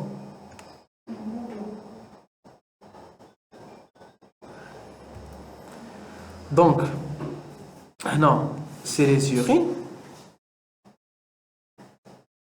وهنايا سي لو سون. ici c'est le sang. هذيك l'artère afférente وهذيك l'artère effet. هنا سي لي كابيلار تاع لي غلوميرول هذيك تشرب هكا وهنا يعاودوا يخرجوا. D'accord. Donc vous voyez que l'artériole afférente efférente مع le tube contourné distal il délimite un espace. هذا l'espace هذايا نعيطولو l'appareil juxtaglomérulaire. L'appareil juxtaglomérulaire qui est intimement lié à les urines qui sont en train d'être constituées. Donc, il est très, l'appareil juxtaglomérulaire, il est très sensible aux variations, du contenu dans les urines. D'accord? On avance. Mais comment le glomérule lié à tube contourné? Il ne se lie pas. Il garde ses membranes. D'accord? C'est l'organisation dans l'espace qui les fait rapprocher. Chacun garde sa membrane, sa paroi. Les deux milieux ne se communiquent pas. Attention. La lumière tubulaire ou le milieu vasculaire ne communiquent pas. Chacun garde sa membrane. L'appareil juxtaglomérulaire, on va définir un peu ses constituants. De quoi il est constitué? Les cellules 4 éléments principaux, des cellules épithéloïdes appartenant à la paroi des artérioles afférentes et efférentes. Donc, c'est la paroi vasculaire. Donc, les cellules épithéloïdes. Premier constituant. Vous êtes d'accord? Deuxième constituant, le lacis, composé des cellules contractiles situées entre les artérioles afférentes et le tube contourné distal. Le tubule, les vaisseaux glomérulaires, في le milieu interstitiel كاين des cellules musculaires contractiles les contracteurs comme les cellules du racine. Donc deuxième constitution c'est les cellules du racine. C'est quoi? C'est des cellules musculaires qui occupent le milieu interstitiel entre les trois tuyaux. Où sont les trois tuyaux? L'appareil juxtaglomérulaire, artère référente du contrôle des salles. Entre les trois, les cellules du racine. Quelles sont les deux constitutions? Les cellules épithéloïdes qui constituent la paroi des vaisseaux. Le racine, c'est des cellules musculaires qui entourent les trois tuyaux. Zidou, la macula densa, qui est une partie de la paroi du tube contourné distal, une partie de la paroi du tube contourné distal, oui, c'est une couche de cellules. On vous l'a représenté, regardez, la macula densa. C'est en rouge. Le tube contourné distal, une partie maintenant, elle constitue la macula densa. D'accord? C'est une coupe du tube contourné distal. Une partie maintenant, on va voir. D'accord? Regardez la constitution. Haya. Les fibres nerveuses, qui sont situées aux alentours des trois tuyaux. Les fibres nerveuses situées entre les fibres musculaires, les artérioles et les racines. D'accord? Donc, quatre principaux constituants chez nous. Les cellules épithéloïdes, les parois vasculaires, la macula densa, ou entre les deux côtés, le racine, les cellules musculaires, puis les cellules nerveuses. Donc, les cellules nerveuses, les cellules musculaires, macula densa, qui fait partie de la paroi du contourné distal, ou les cellules épithéloïdes qui font partie des parois des deux vaisseaux. D'accord? Très bien. La vascularisation fonctionnelle du rein. Gardez en tête que c'est une vascularisation séquentielle, d'accord? C'est-à-dire que j'ai une artère, elle va donner plusieurs artères qui vont donner plusieurs artérioles, d'accord? Artère rénale, elle va donner les artères interlobaires, chacune va aller dans un lobe. Ou bien ils vont donner les artères archées, ou les artères archées vont donner des artérioles ou des artères interlobulaires, des lobules. Ou bien chaque interlobulaire va me donner plusieurs artérioles afférentes. Maintenant, chaque artère interlobulaire, elle va vasculariser plusieurs néphrons. Parce qu'un néphron, tu sais, oui, une artériole afférente ou une efférente. D'accord? Donc, on a l'artère rénale, tu mets les interlobulaires. Les interlobulaires, ils me donnent plusieurs archées. Plusieurs archées, ils me donnent plusieurs interlobulaires. Plusieurs interlobulaires, ils me donnent plusieurs afférentes. Les artérioles efférentes, je vais te le rein. Qui نخرج البلوغ منين نخرج l'artériole efférente يعني le néphron ماشي البلوغ artériole efférente d'accord elles vont constituer un réseau capillaire elles vont constituer un réseau capillaire. Celles issues des glomérules du cortex profond se subdivisent parce qu'il a divisé les artérioles efférentes en deux parties, les glomérules proximaux, les glomérules corticaux ou les glomérules médulaires ou là profonds, s'il vous plaît. On a deux types de néphrons. Quand on parlait du canal collecteur, comme il y a une partie des canaux collecteurs qui était située vers le cortex, une partie qui était plus profonde. Les néphrons et les artérioles qui sortent au niveau de la partie corticale ou qui sortent au niveau de la partie centrale, la médulaire. Et c'est aussi important. Pourquoi c'est important? Pour la même raison que les tubules, parce que le milieu interstitiel, la partie corticale ou la partie médulaire n'ont la même concentration. Donc les échanges méconouches kiff. Les échanges méconouches kiff. D'accord? Donc on a des artérioles efférentes au niveau de la région corticale. On a des artérioles efférentes au niveau de la région centrale. Comme les artérioles efférentes de la région corticale vont constituer des réseaux capillaires, ou les cellules glomérulaires ou les artérioles efférentes des glomérules des régions centrales, d'accord, elles vont se subdiviser en branches capillaires rectilignes, les vasa recta de la médulaire. C'est au niveau de ces vasa recta qu'il y aura le phénomène, ou c'est grâce aux vasa recta qu'il pourra y avoir le phénomène de concentration et de dilution des urines, et où on va parler du système de contre-courant, du fameux système contre-courant. Les vasa recta sont constitués à partir des artérioles efférentes des glomérules médulaires. Les artérioles efférentes, j'ai deux types d'artérioles efférentes. Les artérioles efférentes qui sont les résultats dans le glomérule corticaux ou les artérioles efférentes des glomérules médulaires. Les artérioles corticales, elles vont s'organiser en réseau capillaire. Les artérioles médulaires vont constituer les vasorectales. Les artérioles médulaires vont constituer les vasorectales. Oui, bien sûr. Allez, on avance.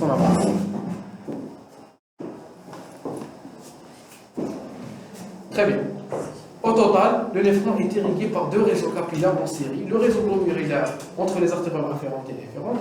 Le réseau tubulaire comportant les vasorectales qui ont servant se délier pour les réseaux juxtamédulaires. Donc, le réseau glomérulaire, c'est les glomérules proprement dit. Entre l'artériole afférente ou l'artériole efférente, il constitue le glomérule. Le glomérule, c'est quoi? C'est les capillaires. Donc ça fait partie de la vascularisation du nerf. On bande les artérioles efférentes qui sortent de la partie médulaire, elles vont me constituer des vasorectales. Les vasorectales, c'est un peu, ça ressemble aux annonces de Henle. C'est des vaisseaux qui sont organisés comme ça. Une partie descendante, puis une partie ascendante. C'est-à-dire que je m'entends vasorectale. Donc c'est des vaisseaux qui sont organisés en anses. J'ai deux types de vascularisation au niveau du rein, ou là au niveau du néphron. Le glomérule proprement dit, ou les vasorectales. J'ai deux types de vaisseaux au niveau du rein, les glomérules et les vasorectales. Les glomérules, ninjaïens, j'ai entre les artérioles afférentes et efférentes. Les vasorectales, l'organisation des artérioles efférentes au niveau des néphrons médulaires, ou des parties médulaires du néphron. Tout le sang qui irrigue le rein va d'abord traverser les glomérules. Ben non. Puisque chaque artère qui se trouve le rein, il y a une dose à l'artériole afférente. Oui, il y a une dose à l'artériole afférente. Très bien, parce que le but de l'existence du rein, c'est de filtrer le sang. Donc le sang litre de rein, il doit être d'abord filtré. D'accord? Donc c'est pour cela qu'il doit passer par l'artériole afférente pour passer à travers le glomérule, on va dire les échanges. D'accord? Allez, on avance.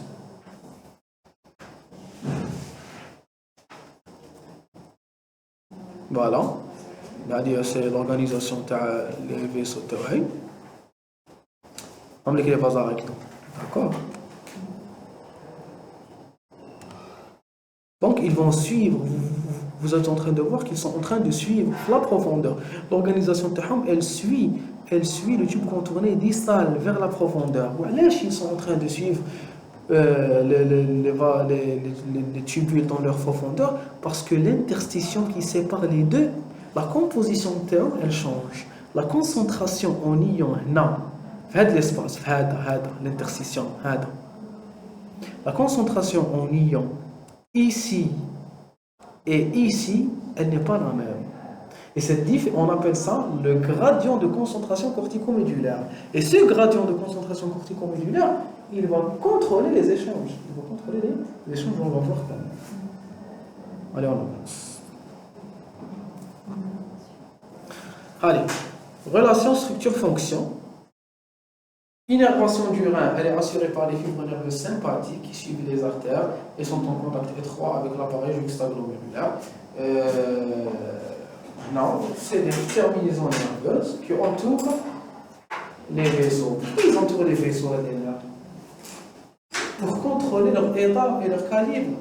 C'est les nerfs qui peuvent produire des vasoconstrictions et des vasodilatations. D'accord?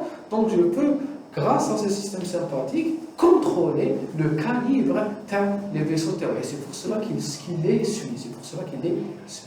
Allez, on avance. Le débit sanguin rénal.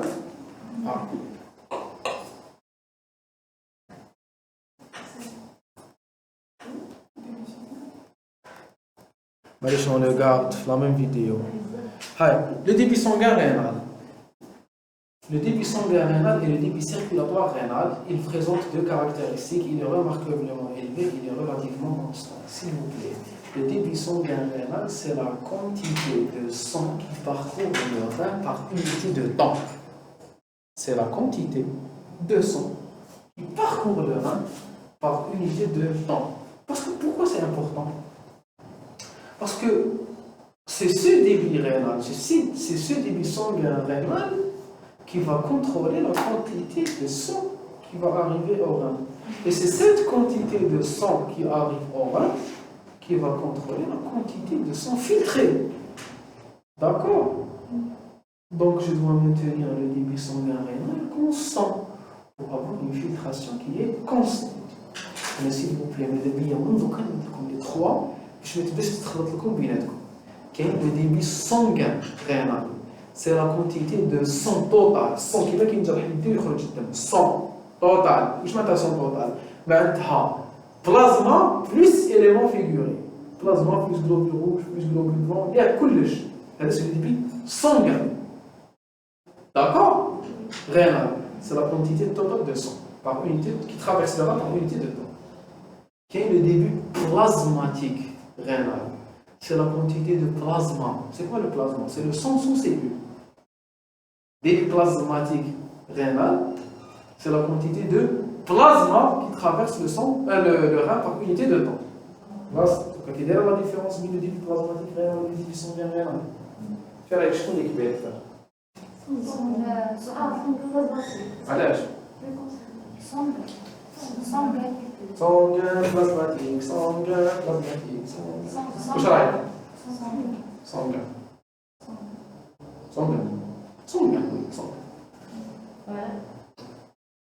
Parce que plasmatique, c'est sanguin, c'est des globules rouges. Mais il y a les sanguins qui font la plasmatique. D'accord? Donc sanguin. طبيبة انت عندك الدم مخدوم بالماء وبالخلايا كي تجوز ريتلا دم شحال جاز الماء نص ريتلا تقول لي ريتلا دم معناتها راكي تحسبي في الماء وفي لي سيلول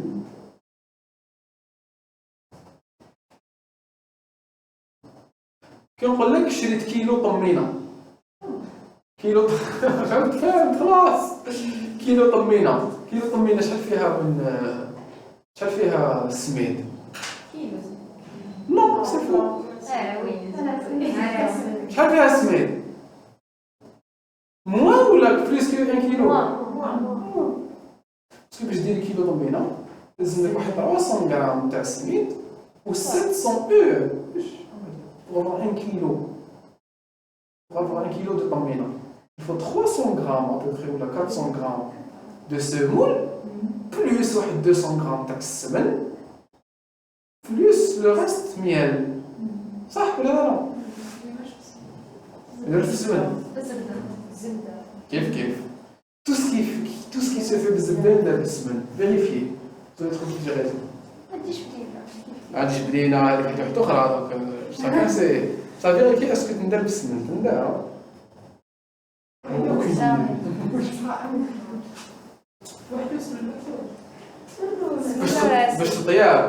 باش تطيب ما تزيد لها عسل وي voilà un mangeable on n'utilise pas ce méthode donc je sais pas l'essentiel restaurant de contrôle l'essentiel c'est que vous avez compris l'équipe un débit sanguin c'est une quantité qui est totale. Ben, le débit plasmatique il sera réduit de ce débit sanguin. D'accord? Bien. Il est remarquablement élevé. Il est élevé parce que je dois filtrer une quantité importante de sang. Non. C'est pas en relation avec le corps. Il est relativement constant. Il doit être maintenu constant par des moyens de régulation qu'on va découvrir. Il est élevé. C'est une question très intéressante. Quand on dit élevé, ça veut dire qu'il est relativement élevé par rapport aux autres organes. D'accord? Ou elle est élevé parce qu'il est responsable d'une fonction. هذا الديبي ماشي وكلو برك كيما الديبي musculaire وين l'organisme, وين l'appareil, l'organe, il va utiliser son débit باش ياكل. Le muscle واش يدير بالدم؟ يحل منه الاكسجين يبعث فيه CO2 ينحل منه لي نيتريمون ويحط فيه لي ديشي. هذا واش يدير به؟ selon le besoin تاعو قد ما يكون كبير هذا لو ديبي يكون غير قيسو صح ولا لا؟ باغ كونطخ لو ديبي رينال لو بوت تاعو ماشي يوكل لو ران برك. ديك لا بارتي اللي حيت يوكل لو ران elle est infime par rapport à la fonction que j'attends de ce débit. Le débit il est important parce qu'il est censé épurer le sang pour tout l'organisme. Le débit il est élevé. Il est plus important que le débit cardiaque ou là moins important. Il est très élevé, remarquablement élevé. Est-ce qu'il est plus élevé que le débit cardiaque? علاش؟ هي قصدكم le même. وانتم واش تقولوا؟ Est-ce que le débit rénal est plus important que le débit cardiaque, moins important ou là égal? Moi parce que قريت ليها. يا جماعة الخير, il ne peut pas être plus important que le débit cardiaque. Parce que le débit sanguin c'est le débit cardiaque. C'est le cœur qui pompe le sang. Donc impossible يكون كبير عليه وimpossible يكون قدو. علاش impossible يكون قدو؟ Parce que le sang ما يقدرش يكون في un seul endroit en même temps. Quand le cœur pompe le sang, il partir avec l'idée, il partir avec l'estomac, il partir avec le rein. D'accord? Donc il doit être inférieur au débit cardiaque. Parce que le débit cardiaque هو le débit sanguin total. هذا le débit sanguin total يتقسم على les organes. كي يتقسم على les organes ويقول لكم باللي le rein يدي منه une grosse partie. فهمتوني؟ هيا بصح كيف رايكم؟ كيفاش هاو هذا لو سون راهو يتقسم شحال il est égal à quoi فاش قريتي؟ Il est égal à 20 à 25% du débit cardiaque, à peu près le cinquième au quart. Transmis en quasi-totalité au glomérule, il est égal à peu près 1200 millilitres par minute par surface corporelle. هاي واش رايكم 1200 litres 1200 cc millilitres مثلا 1.2 litre كي تضربيها في 5 طبيب باش تطيح لك 6 لترات وكي تضربوها في 5 في 4 طيح لكم 4.8 كي درنا لو ديبي كاردياك شحال قلنا 5 6 لتر par minute صح ولا لا؟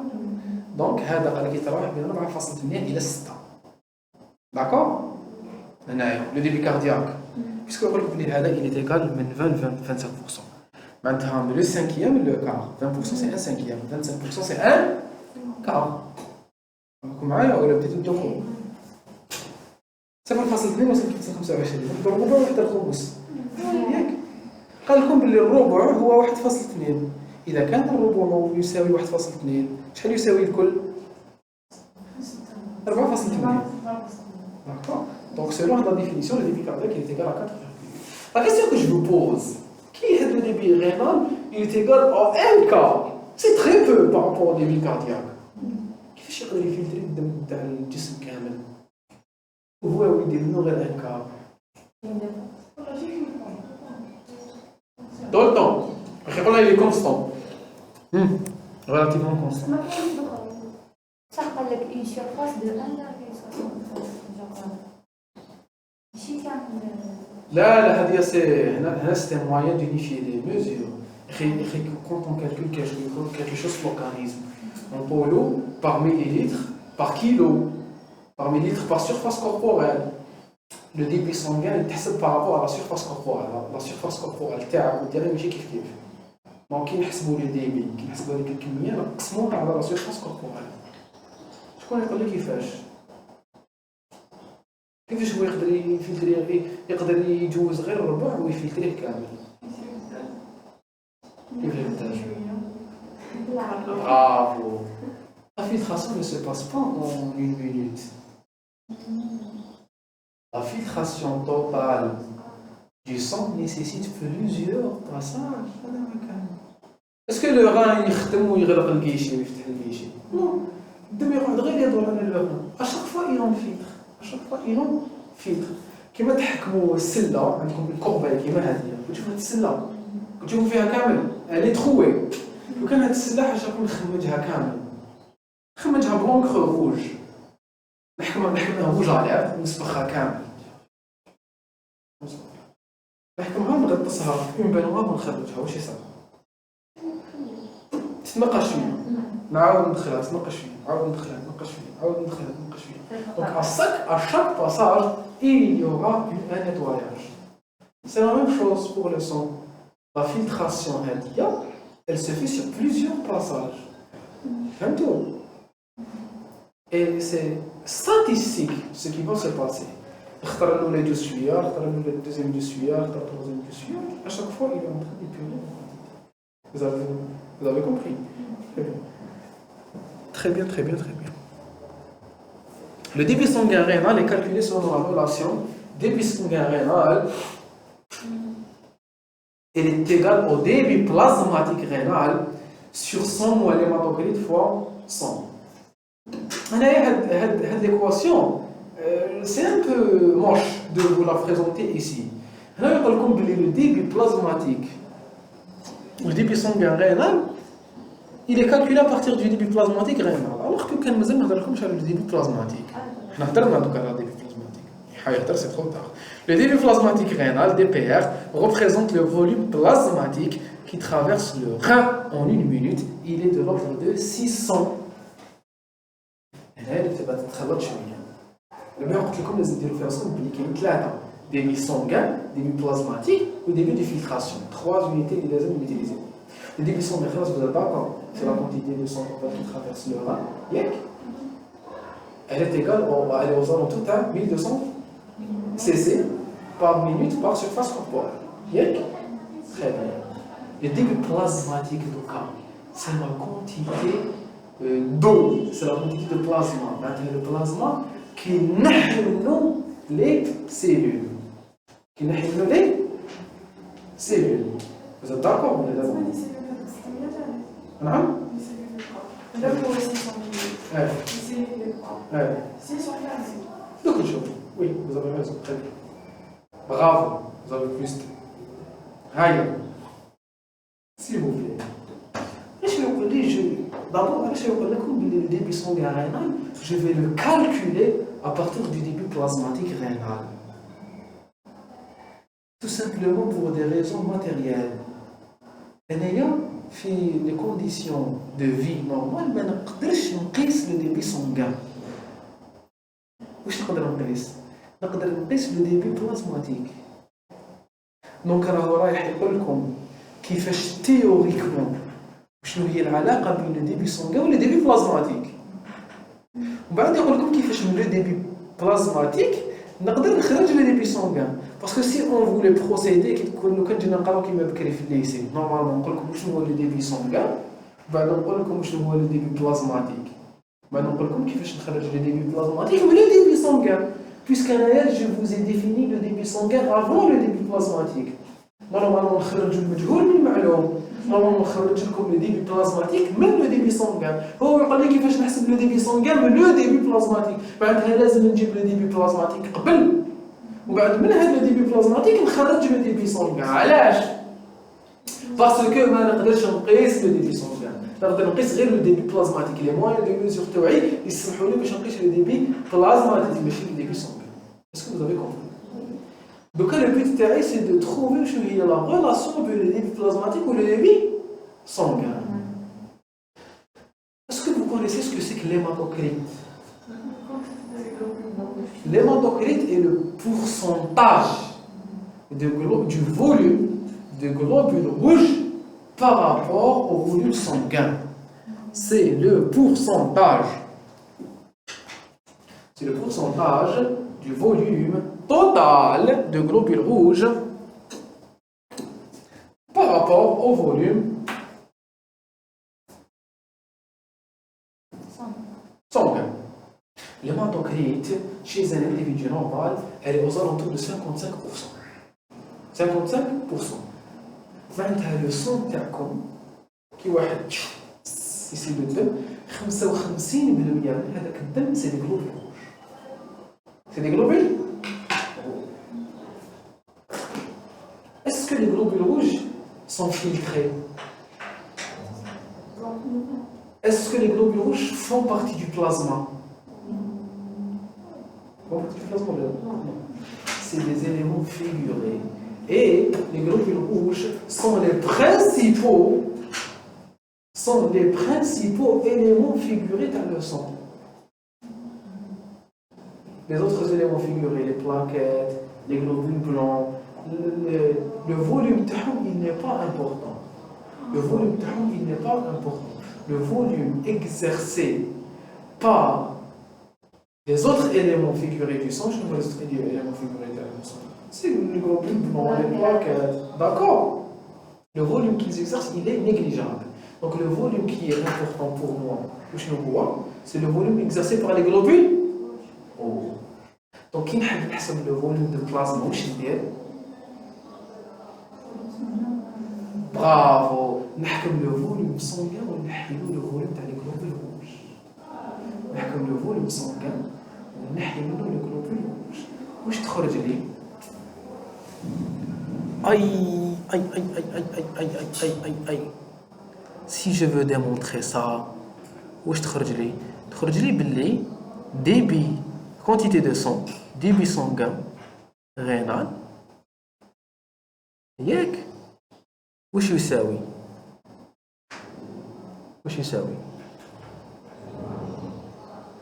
Débit sanguin. Je préfère commencer par le débit plasmatique. Débit plasmatique rénal. Débit plasmatique rénal. Il est égal à quoi? Il est égal à au débit sanguin. Débit sanguin rénal. Moins l'hématocrite. Est-ce que vous êtes d'accord? Très bien. شوفوا l'équation تاعي. قال لي باللي le débit sanguin rénal لو كان نحكم هادية ونطلعها لهنا تولي عندي débit sanguin rénal débit sanguin rénal fois 100 moins hématocrite, il est égal à débit plasmatique fois 100. صح ولا لا؟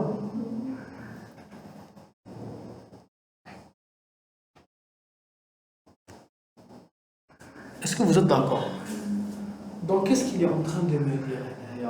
ويقول لي بلي لو ديبي سانغان رينال كي نحيلو لو ديبي تاع لي غلوبول روج يخرج لي لو ديبي بلازماتيك. هاد لو سون سي 100% برك داكور.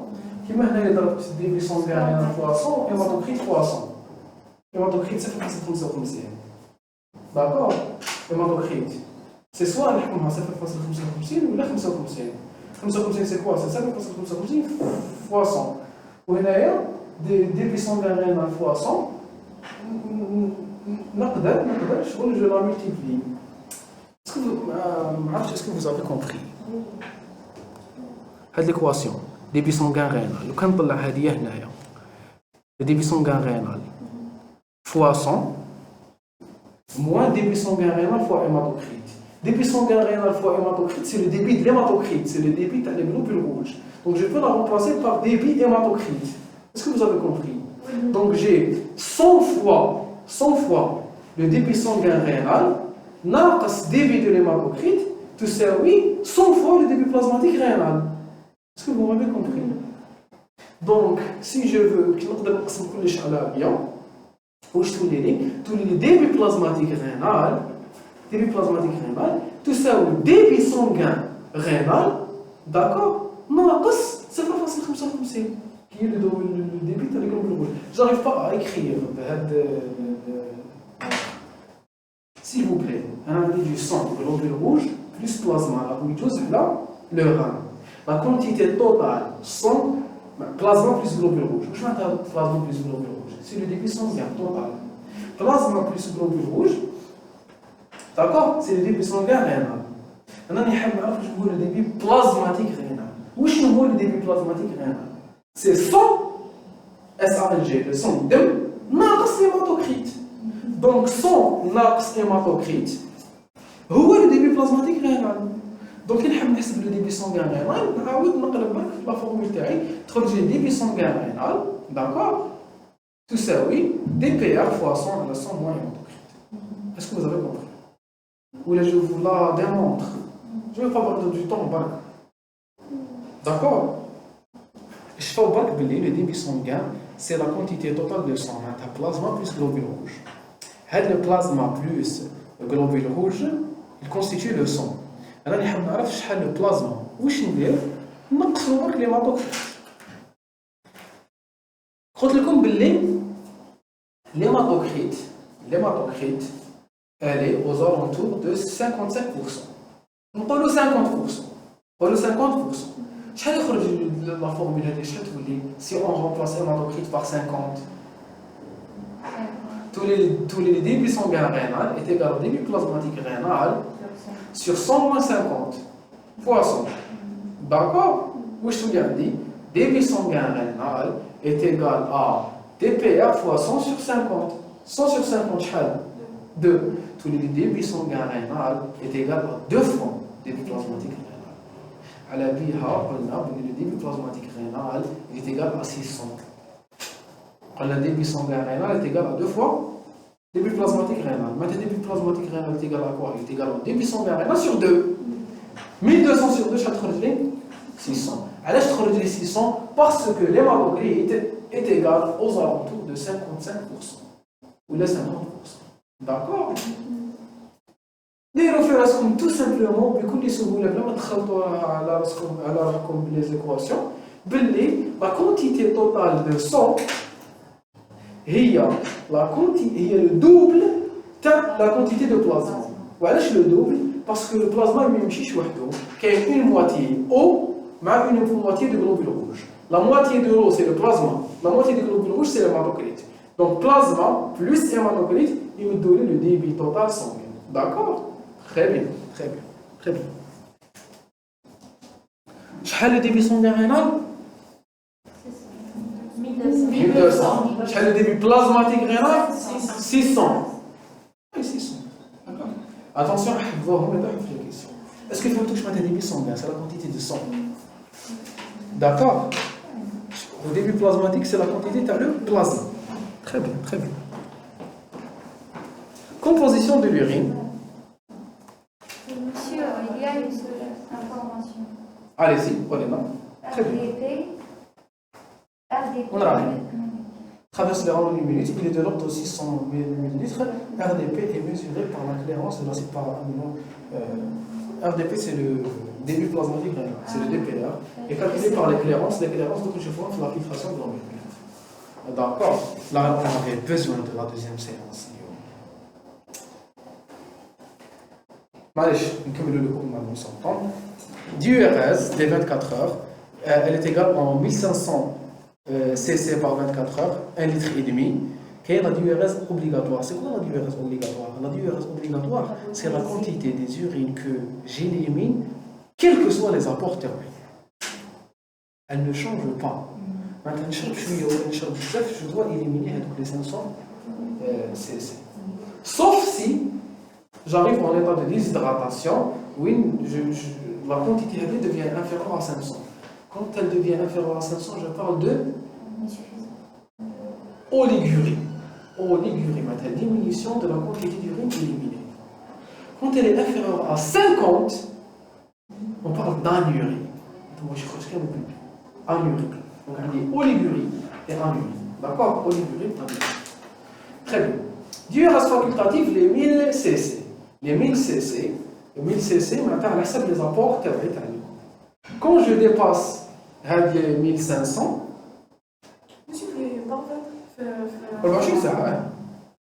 je parle de polyurie. Polyurie, c'est l'émission fréquente des urines. Très bien. L'osmolalité. C'est quoi l'osmolalité? Nombre de particules contenues dans 1 kg. Très bien.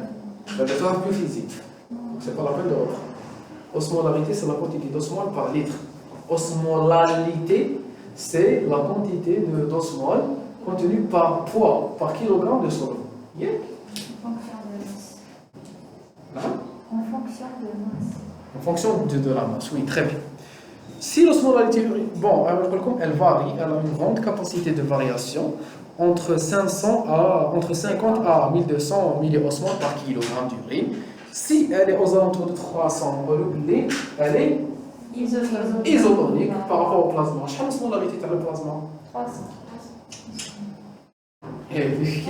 300. Oui, elle est aux alentours de 290, 285. On va parler comme arbitrairement 300. Si elle est supérieure à 300, on dira qu'elle est hypertonique. Si elle est inférieure à 300, elle est hypotonique. pH compris entre 4,5 et 8. Généralement, il est acide. Hein? 5 et 6. Plus souvent entre 5 et 6. Donc 5 et 6, c'est acide. Quelle osmolarité dans le plasma, quel est le pH sanguin? 7. Non, c'est une moto.